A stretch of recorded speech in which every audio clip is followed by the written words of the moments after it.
நாம் என்ன நினைக்கிறோம், எதை சிந்திக்கிறோம், எதை யோசிக்கிறோம், எதை செய்ய போகிறோம் என்பதை அவர் துல்லியமாக A to Z நம்ம என்ன பேச போகிறோங்கிறத கூட தேவன் அறிந்திருக்கிறார். நம் மீது எவ்வளவு அன்பு வைத்திருக்கிறார், நம்மை அவர் அறிந்திருக்கிறபடியால் நம் மீது அவ்வளவு அன்பு வைத்திருக்கிறார் என்பதை நாம் புரிந்து கொள்ள முடியும். தேவனுடைய பிள்ளையே, அப்படிப்பட்ட தேவனை யோபு எப்படி அறிந்திருந்தார் என்பதை நாம் பார்க்க போகிறோம்.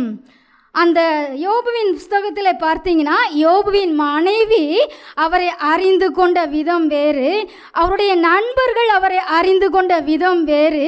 யோபு அறிந்து கொண்டது முற்றிலும் வித்தியாசமானது. தேவனுடைய பிள்ளையே, அதைத்தான் இன்றைக்கு நாம் தெளிவாய் பரிசுத்த ஆவியானவருடைய துணையோடு கூட நாம் பார்க்க போகிறோம். என்னோடு கூட சேர்ந்து இந்த ஒரு வரியை நீங்கள் பாடுவீங்களா?